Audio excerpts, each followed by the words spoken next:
Hi, I want to talk a little bit about ALFs, which are assisted living facilities. In the last couple of years, I've worked in assisted living facilities, totally different than nursing homes. In nursing homes, at least, you have to be a certified nursing assistant, whereas in ALFs, you need no experience. In fact, a lot of the resident care aides answered ads off of Craigslist. With absolutely no experience whatsoever as to taking care of residents or dementia or Alzheimer's or any other thing that they may come across. Um, you're supposed to take classes for aides, basic knowledge of taking care of people. But this last ALF that I worked at, the owner was an ARNP, so she could actually sign off on the certifications, and she did. You're supposed to have a 4-hour med tech class. Um, I never got that 4-hour med tech class when I first started. Basically, what she did was she came out, she handed me a book, and she said, "Here, read this." She went into her office, went to sleep, and by morning came out, gave me a 15 question test, and said, "Okay, now you're a med tech."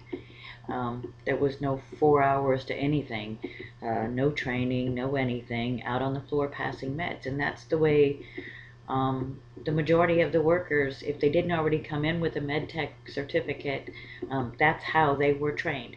They were not given a 4-hour med tech class. Um, Residents were given wrong meds. Some of them got other people's meds. Some of them didn't even get meds at all. In fact, some days I would come in and you would see the resident care manager popping out pills. And when you ask, "What are you doing?" And she'd say, "Well, there's too many pills in here." And, so she'd be going through the med cart popping out pills because residents weren't getting their medication. Or one day I came in and I was counting the narcotics with the med tech that was going off.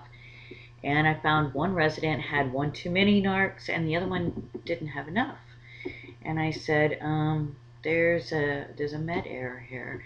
And she's like, where? And I said, "Here, look." And she said, "Oh, you know what I probably did?" And I just shook my head and I said, "Oh, I'm almost scared to ask." And she said, "Yeah." She said, "They probably put this one's meds in front, and I thought it was this resident's meds, and I gave it to him." And I said, "Don't you even look at the card or whose name's on those medications?" She said, I know, I probably should." Probably should. Um, and I seen this daily. I mean, it was a constant thing. Even when the state come in, it was constant all the time. They were getting popped for med errors, um, medication mistakes. It's ridiculous. They also falsify medication records.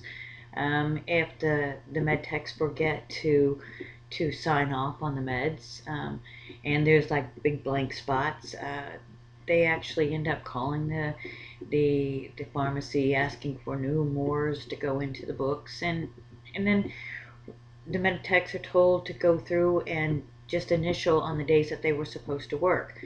Well, wait a minute, that's illegal. You can't do that. When you give that medication, you're supposed to sign that book that day. Um, but it happens, and residents' narcotics get stolen. The first day that I was given my medtech certificate, I don't even think the ink was dry when I got called and from the resident care manager saying, "You need to get in here quick, ASAP, or the police are going to be at your door." I'm like, "Why? What happened?" "Well, there's some narcotics missing." But I haven't even been in the room. I mean, I had not even had the key. It happens a lot. Residents' narcotics go missing. People steal them. We had residents' charts, whole charts with their social security, date of birth, banking information, scripts, health. I mean everything. They just totally went missing. And it's like nobody did anything. No police were called. It had to be somebody who worked there. So, here's a whole residence, file with everything, all their information just gone. So anybody could open up credit cards, bank accounts, whatever. It That's how sloppy these places are run. I've contacted the state over and over. I've contacted ombudsmen. Half the time, this place had no hot water. Residents couldn't take showers. We had one resident that had scabies. We had to put lotion on this resident. There was no hot water to give her a shower, so it couldn't even be washed off. Um, the heat, there was no heat half the time in that building. They had to go out and buy little space heaters, which when I would come in at night, I would find close to the bed. The sheets, the blankets would be boiling hot. um, I'm surprised nobody's burnt up in their bed. Toilets backed up. Sometimes they wouldn't even flush, and you'd have BM in there. You'd open the commode, and there'd be little gnat flies all over. This is the way they live. And when you contact the state, as long as they show, the ALF shows that they're trying or that they've contacted somebody to come out and see to fix the plumbing, that's all that's necessary. They don't even, it never got fixed. I found a complaint that a resident had made. It was in 2009, I believe, um, about not being able to have hot water to take showers and the toilets flushing. And here I filed a complaint in 2014, the same issues. Um, let's see, employee health documents falsified. Um, I the owner gave me a TB test, and she left and went back to where she goes. She doesn't stay there, and told me to take a picture of my where she gave me my TB test and send it to her. I mean, come on, you can't do that. When I first started, there was a girl that worked that was working there, and they actually had to shred her information because they hadn't done her background check. When her background check came in, she had a felony, and they couldn't hire her, and they couldn't show that they had hired her. So basically, what they did was they shredded her paperwork and they gave her cash, and told her if she ever clears up her felony to come back. Um, it, it's I don't even know what to say anymore. I've never seen such abuse and such neglect.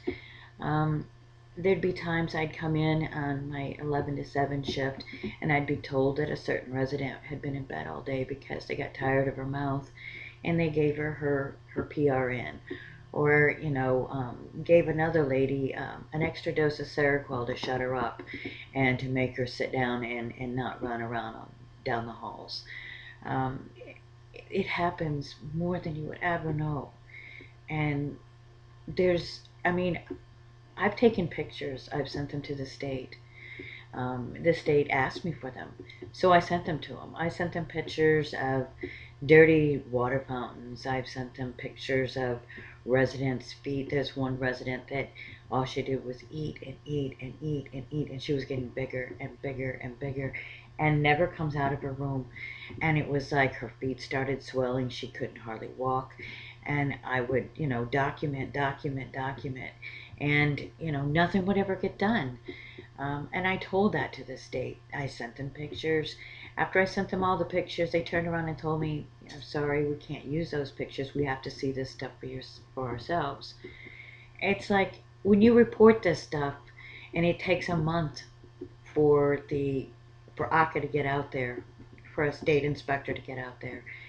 Um, it's, and you can tell them what I'm telling you right now, but that's hearsay because, okay, so and so was sent to bed, and they had been medicated, over medicated, and put to bed. What do? You don't. I mean, you didn't see this stuff, and so, but you know it because it's told to you, but you didn't see it. And how's the state going to see it? This is all hearsay on their half. They don't come out there for 30 days sometimes. And it's like, the only thing that happens is the aides, they get blamed for this stuff. We've turned it in. The state's been called. Ombudsmen have been called repeatedly. Nothing gets done. There's there is no oversight on the regulations to an ALF. It's like one big home, and they they don't have the same types of rules as a nursing home. So I mean, they had elopements, the silver alerts where they they go missing. They were never called in. Police were never contacted. What they would do is they would try to find them themselves because they didn't want to have to contact the state. Once they found them, they'd bring them back. No reports were ever made. I documented that. I even told that to the state. Um, I don't even know what else to say or do, but you know, I'm going to keep going. I'm going to keep talking. I'm going to keep saying things because this is wrong. People are dying. People are going to die because they're run so haphazardly. And these are people's family members. A lot of these people get placed there by the state themselves, and they're put into guardianship. It's because they're taken from places where the state says that they're being abused or neglected.